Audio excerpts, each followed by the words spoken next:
Hello everyone, and welcome to WriterSpeak, dedicated to the written word and those who produce it. I am your host, Jeane Slone, the author of 3 historical fictions. Today in our studio, I am very happy to introduce Tim Beglin, the author of Rings of Value. Run your business every day like it's for sale. Welcome to WriterSpeak, Tim. Jeannie, thank you, and thank you for having me. It's my pleasure, and your book is extremely practical. I think we've hit the target, so to speak, as we'll get into here. I noticed that there were a lot of testimonials in your book, and they were very impressive. Well, thank you. Thank you. That's always interesting to look at, and the cover and title are just wonderful.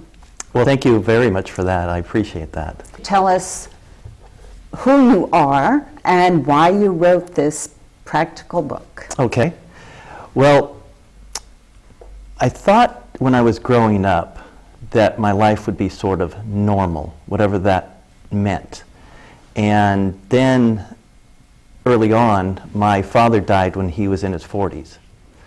I was away at school at the time, and I remember after coming back from the funeral, I was sitting in my dorm room, and I thought to myself, well, whatever was supposed to be my course in life has now changed. And it was a real moment where things sort of changed in my entire life, frankly. But I thought about it, and I thought, well, the only way out of this circumstance here was to put one foot in front of the other and just kind of get on with my own life. So I graduated from college, actually with high honors. I got my CPA license. I then got a master's degree. And by the time I was 30, I was vice president of an international importing company. And that was really sort of my first test in business, and it's where I kind of got acclimated to the whole business environment. The company, while not an overnight success, ultimately was not only successful but very successful, this particular company.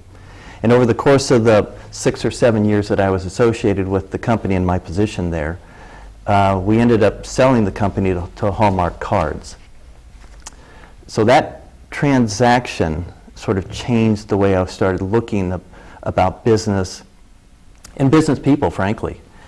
So since then, I have sort of looked for people with that same sort of high energy, companies that were looking to transition from maybe small to large, or from parents to their children, or perhaps an inside sale or transaction like an ESOP kind of thing, or maybe an external sale.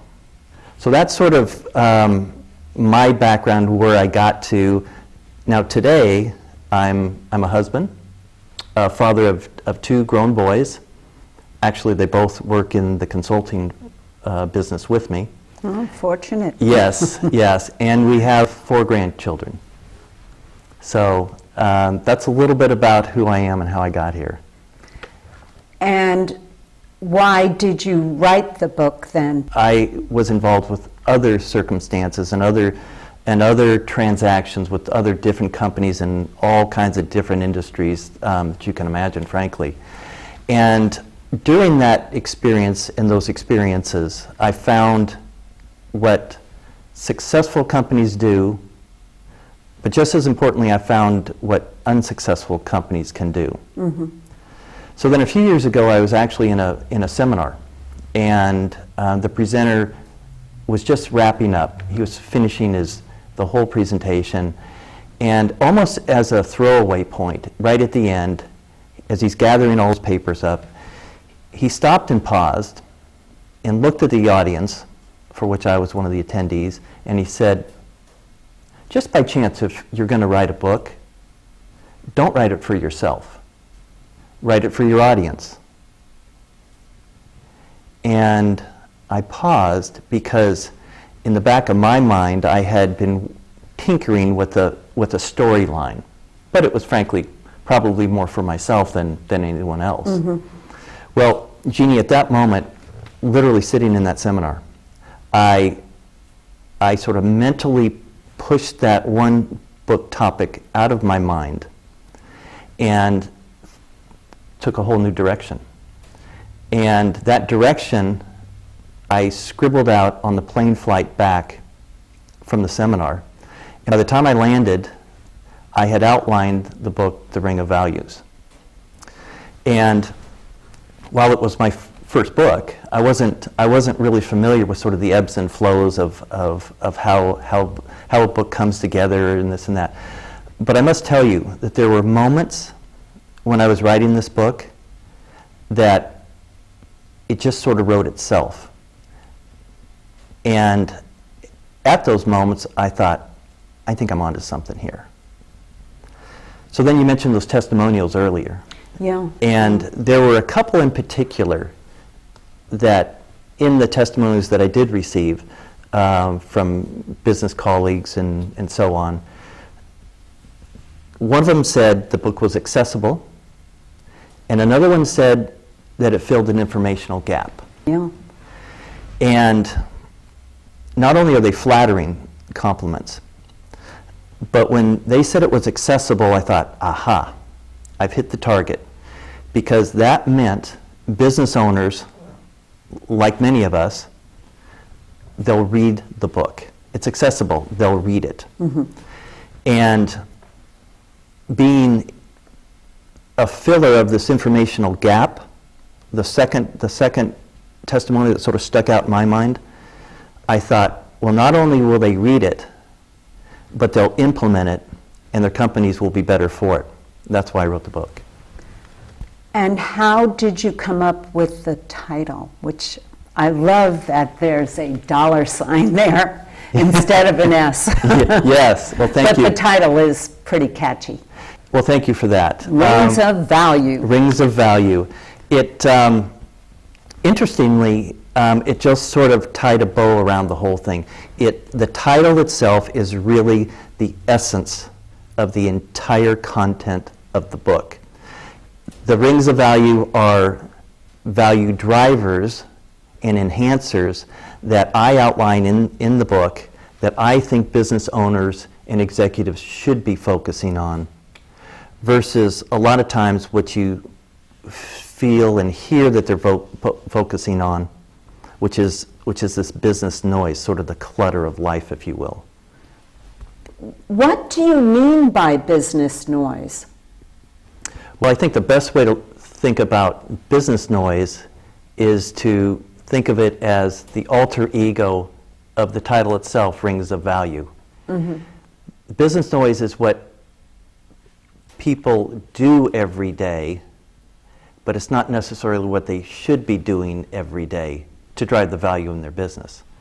The number one responsibility of a company's president or CEO is to drive the value of that business. So they should be focused every day on what that means. But what we end up doing as owners and entrepreneurs is we end up following up on messages, sitting in unproductive meetings, worrying about this or worrying about that. So you think about yourself is, if I'm distracted, if I'm getting caught up in this business noise that I refer to it in the book, if I'm doing that as the owner and operator of the business, what are my employees doing? What are my teammates doing? And just imagine the inefficiencies of that. So we talk about the business noise to sort of pull this all together to give the owner and the business person themselves the tools to identify what that means, when they're doing it, and most of all, to corral themselves and their organization to be focusing on the right things, which happen to be the 7 rings of value. And that is very critical to the book, and it was very interesting that you were able to really make it concise, that there are 7 concepts that can really help self-employed businesses or corporations. Right, right. And so please tell us about the 7 rings. Well, thank you for that, because it really is sort of the essence of the entire book itself. And after the owner and entrepreneur understand how businesses are valued, the 7 rings allow them to look into certain areas, the rings themselves, as how they can enhance that value. So let's start with sort of the visual that I asked the reader to do. I'm asking the reader to look at their business and the business world as if it were a target, literally a target, with 7 concentric rings leading all the way up to the center, or the bullseye. Oh. And from the outermost ring to the center, the very first ring we talk about is the one that involves the people, because business is all about the people. So I title that one Your Cultural Environment. And what the purpose of that ring is, which again holds the entire target together. You have to have a stable workforce and ring to hold this whole thing together, or else it's not going to work right. But I challenge the owner and the operator to have an environment so culturally exciting that it has this magnetic draw to not only employees, so that you pull the top employees, but you're also pulling the top vendors and other sales associates to work with you within that business. So that's the essence of that first, most outermost ring. The next ring on the inside would be innovation. These are companies that are known in their industry, and frankly maybe even outside their industry, for being innovative. They step outside the norm. They don't do what might be typical within their industry. They're the leading edge companies, the ones you think about when you think, oh, that's innovative, and why didn't I think of that? That's the second ring. The next innermost ring is revenue streams. All too often, business owners think about their business in linear terms. Revenue's a linear thing, expenses, so on. Well, what the revenue streams are is to look at your options of diversification. How can you have different types of revenue streams affecting your top line and your top lines on the same core of costs?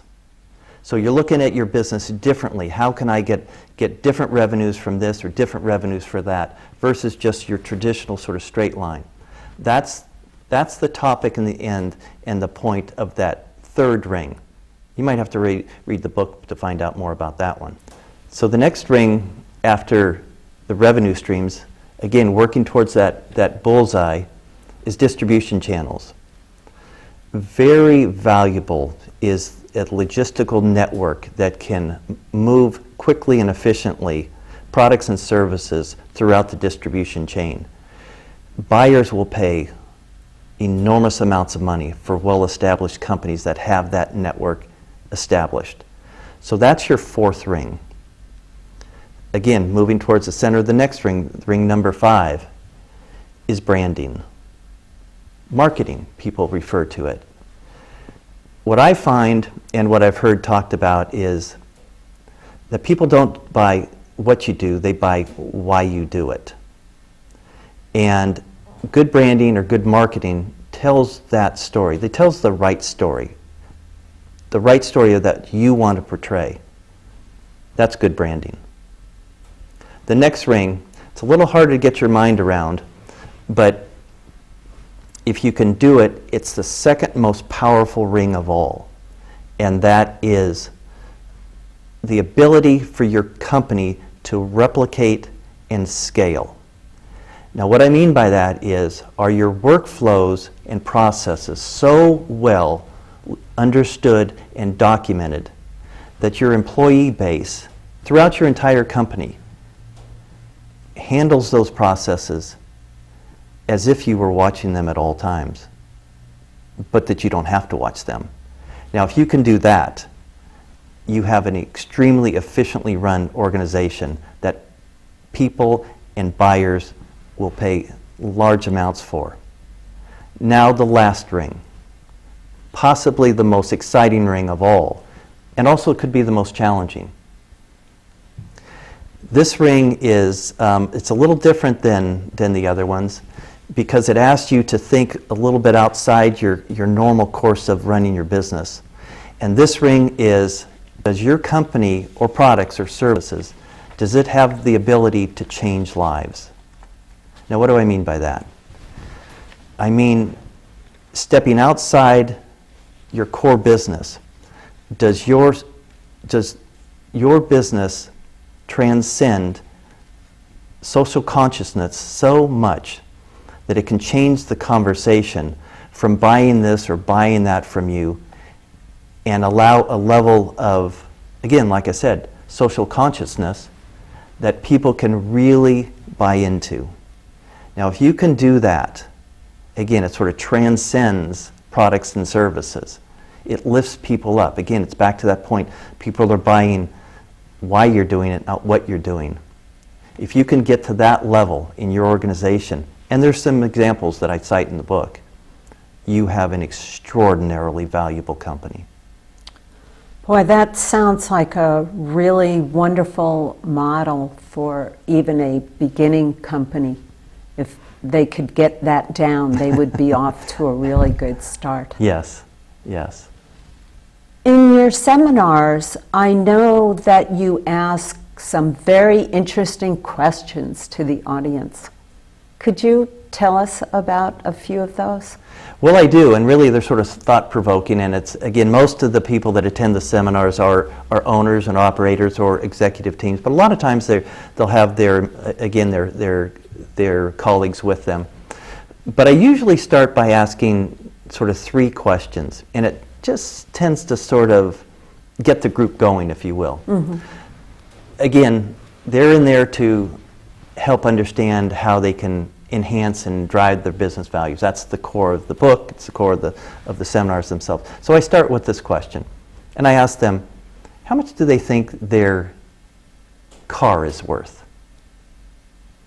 And obviously, most of them have an idea. They have an idea. It's worth X or it's worth Y. Yeah. And I say, okay, that's great. How about your house? And the house. And almost everybody can answer those. And they can answer that, and they'll have an opinion. They'll have an opinion. Now, it might not be finite data. It could be something as casual as neighborhood chatter, frankly. Yeah. But they're all going to kind of have an idea. Mm-hmm. So they know the value of their car, approximately. They have a pretty good idea of the value of their house. And then I say, okay, how much is the business that you own worth? And that's what you get, Jeannie. You get crickets. Because by and large, people have no idea how much it's worth. Well, they might have thought about this or thought about that, but for the most part, they have no idea. And they don't even know how to find out how to get there. So then I take a step back and I say, well, that's interesting. Yeah. Because you know about the value of your car, roughly, and you know the value of your house, which is where your car was parked, and the place that you left to go to this business. You know those two. You know the car, you know your house, yet where you're going, which is your business, you don't know where it's worth, what it's worth. So it's kind of interesting that they know their car value, they know their house value, but they don't know the business value, and ironically, it's the business that's driving the value so that they can afford that car and afford that house. Exactly. Isn't that crazy? Yeah, a lot of business owners just stay in the here and now. That's exactly right. Day to day, That's here and now. exactly right. Not future thinking. That's exactly right. And the book, that's a very good way of looking at it, Jeannie. Thank you for that, actually. It lifts their vision up. So they're looking out and around. They're not just in it like this. That's a very good way of summarizing the book. Thank you for that. And it sounds like it's good to have the employees also be looking at the future. Oh, absolutely. I'm telling you, when we do seminars within companies and so on, like you mentioned earlier, when the employees are involved, you can almost visualize by the end that when we're done with the seminar, that everyone in that organization, from the seniors and the owners and operators to the employee base themselves, that everyone literally is pulling on the same rope. You want to talk about a value driver, that is enormously powerful to an organization and its value. I can really see that. Yeah. Well, thank you for bringing that up, because you're absolutely right. You get all the employees involved in this concept that are in this book, extremely valuable to that organization. Another interesting part of the book I found was talking about a TV show that I have seen, and it's called Shark Tank. Yes, yes. And it would be interesting to hear you talk about how, because it's about businesses. Right. So right. tell us your take on the show, the TV show Shark Tank. Well, I did that on purpose because, like you said, a lot of people know that show and they can recognize it, and even the participants on there, and we know the products, and we know the panel. We're getting to know them for sure anyway. But the point of the introduction into the book is that for the most part, if you can answer that gauntlet of questions, even casually while you're watching that show, as an owner or executive of a company, if you can answer those questions like those participants have to in front of that panel, then you're in pretty good shape to be able to talk through the value propositions of your own business. Well, I would challenge most people probably cannot do that. That's a lot harder than it looks to be able to talk through and impress a panel about what separates you and your company's value and critical elements from your competitors, or frankly maybe even someone outside your industry.